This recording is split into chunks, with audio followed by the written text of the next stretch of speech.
We'd like to welcome everyone to another episode of the Gangster Chronicles podcast, and I'm with my guy, Gia. Trump is in big trouble, man. Trump is in big trouble. You know what I'm saying? What ain't him did? What Trump done did now? They've been slapping Trump left and right a lot lately, man. What's going on now? Exactly. This is Donald Trump's fourth criminal indictment in 5 months. But in a few ways, the charges brought by a Georgia grand jury on Monday are some of the heftiest he's facing. Legally, they may be trickier for the former president to wiggle out of. And politically, they pose fresh narrative challenges, even for a candidate who has a solid grip on the GOP primary race. He's in trouble, man. What they're saying now is that, you know how he usually wiggles his way out of stuff?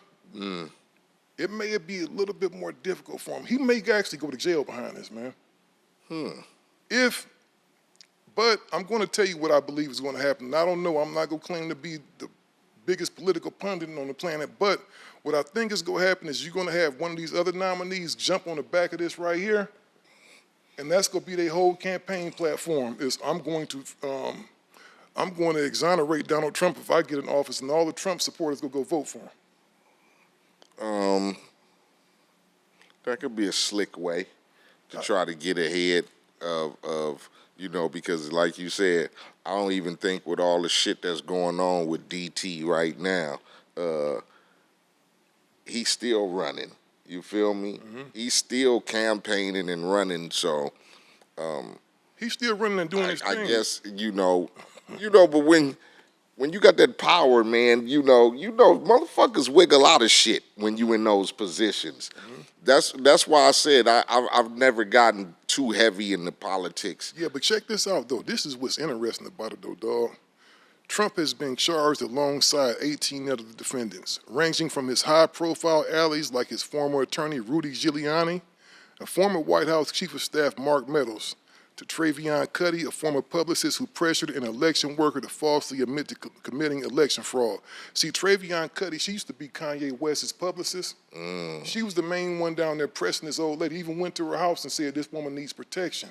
Was trying to scare the old lady, so she was really trying to press her into doing some shit she wasn't supposed to do. It was crazy, man. But, speaking of politics, and this has very little to do with politics for me, I understand that we want to keep Russia from gaining the stronghold because that's our biggest enemy or whatever. Right. But what I'm not understanding, we've given millions of dollars to the Ukraine, right? Now they just said that they're going to give them another $200 million for the security fund or whatever, right? We had the fires in Hawaii, the biggest fire ever in this country, from what I believe. People done died, people done lost their homes. Everything. You know what our great president just did? Yeah. He just sent them a check for $700 whole dollars. Yeah. $700 whole dollars. You just think about this. You got families jumping in the motherfucking ocean and shit because everything is burnt. What the fuck is $700 gonna do? That's the thing, bro. Now we just sent $200 million over to the Ukraine. That's why I said I don't understand politics, because I don't understand how or who decides who get what. Like,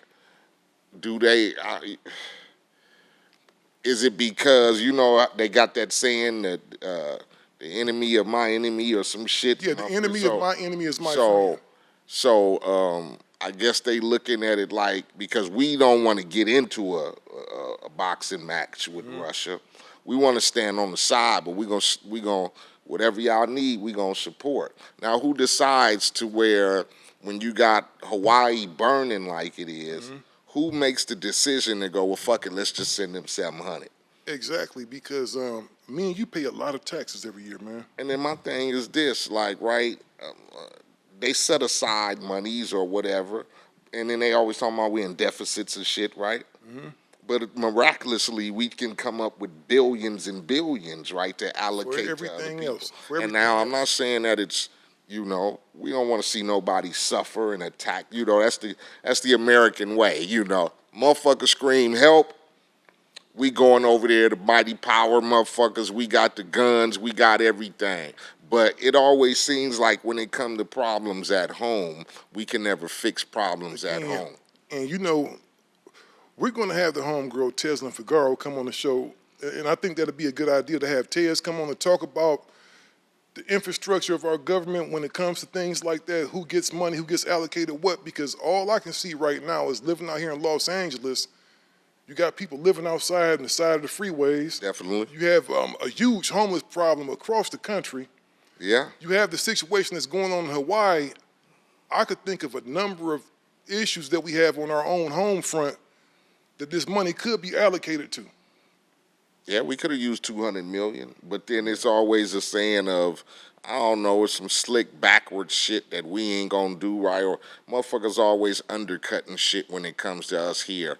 And then a lot of the times it be, you know, our own people and shit. So yeah, I like to have the homegirl Teslin on here. So I like to, you know, find out, you know, who decides, you know what I'm saying? Because like I said, I'm not political, but it would be interesting to know who has that right of the pen to go get these motherfuckers $1 billion and then get these motherfuckers $700.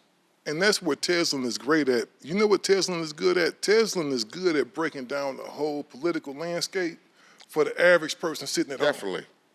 Because the average person sitting at home doesn't go out and vote or get into politics because it seems like a bunch of stuff that's not common sense. It's not rooted in common sense. Because if I'm in my house and my kids are hungry, what sense does it make for me to walk down the street and take the family down the street to dinner? Exactly. My kids at home hungry. It's almost like that's what the American government is set up to do. We don't take care of our own. Because I'm going to tell you the hypocrisy of this all. I remember when Glasses was standing in this loft. He was standing in this loft downtown, and it was expensive, man. He was paying probably like 20 grand a month to stay in there. No shit. But to walk in there, you had to walk over homeless people. And I said, man, this is typical right here. We walk over the homeless to get to the, kind of like to the promised land a little bit. And those people, and I just looked at it, I stood back for like 5 minutes and just checked it out because I said, all these people going in their building, they on their cell phones or whatever, and they walking into this building, but they walk, it's almost like the homeless people were invisible. Like they don't got so accustomed to them being out there because I saw a guy walking down the street, he on his cell phone, somebody asked him for some change, he just ignored him and kept on going this way. Me, I've always been the type, if I can't, like especially if it's a kid or a woman or something, anybody, if I got a few dollars in my pocket, I usually, here you go, man. Right. You need this more than me because I can go home, open my refrigerator and eat. Gangster Chronicles, this is not your average show.